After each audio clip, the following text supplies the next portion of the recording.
Good day, everyone. I am Mary Grace Culata, and I am currently pursuing a bachelor's degree in nursing. Today, I'll be discussing indigenous sciences in the Philippines that have been developed by several Filipino ethnic communities. But first, what exactly does indigenous science mean? Indigenous science is the body of traditional environmental and cultural knowledge unique to group of people, which has served to sustain that people through generations of living within a distinct bioregion. In simple words, it is the process by which indigenous people build their empirical knowledge of their natural environment. Please tingnan mo. Ang dami na pala mga produktong galing ibang bansa na nandito sa atin sa Pilipinas. Kung kung iisipin mo, konti na lang ang mga produkto natin galing dito sa Pilipinas. Oo nga, no? Pero alam mo, nagkakamali ka dyan. Ganon. Oo, dahil hindi mo ba alam na marami din ang nakontribute ng Pilipinas sa sarili nilang bansa? Ganon pala. Oo naman, tulad ng Building modular housing system. An example of this is the Vaz-built modular housing system, an invention by Edgardo Vasquez. He came up with the great idea of a prefabricated or ready-to-assemble home system. It's simple to construct and takes less time. Vasquez invented a housing system that could be constructed in a matter of weeks or fewer. The practical architectural masterpiece can even withstand the most damaging and fiercest storms as well as earthquakes.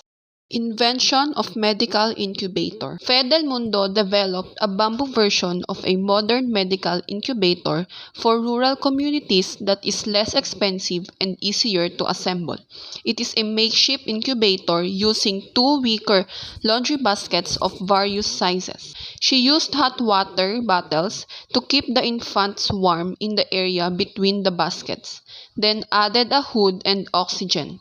It is being used by premature infants delivered before the mother's 37th week of pregnancy. Building local irrigation. Irrigation is an essential part of the agriculture process. It increases land productivity by delivering enough water to crops to boost output and guarantee production stability, especially in the face of severe weather. Irrigation encourages plant development while also keeping the soil at the correct moisture level.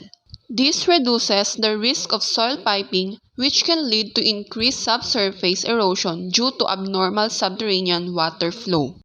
Invention of karaoke sing-along system. Roberto del Rosario invented his version of a karaoke machine between 1975 and 1977, which he described as a handy, multi-purpose, compact machine that incorporates an amplifier speaker, one or two tape mechanisms, an optional tuner or radio, and a microphone mixer with features to enhance one's voice, such as echo or reverb to simulate an opera hall or a genre. The entire system was equipped in one cabinet casing. Invention of quick ink. Francisco Quisumbing is said to be a Filipino botanist claimed to be the inventor of quick ink used by the Parker Pen Company. Quick ink is not only a classic ink used for dip pens and fountain pens.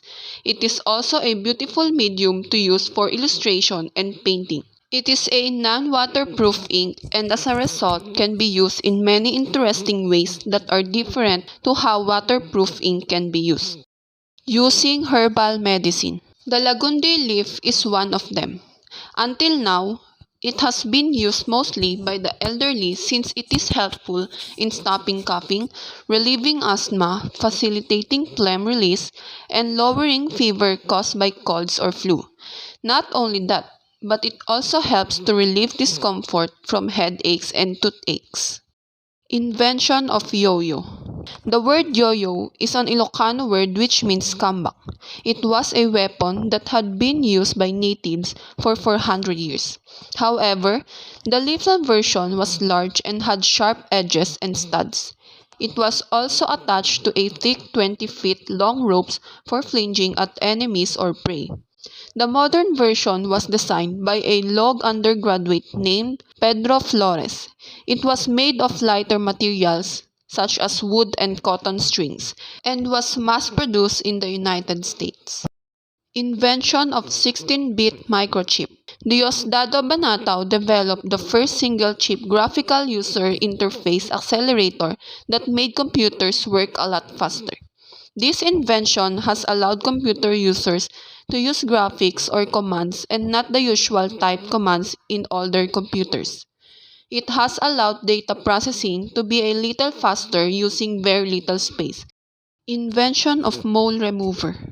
Rolando de la Cruz is an award-winning Filipino scientist and inventor. In 2000, he developed a patented formula that allows the removal of deep-growth moles or warts.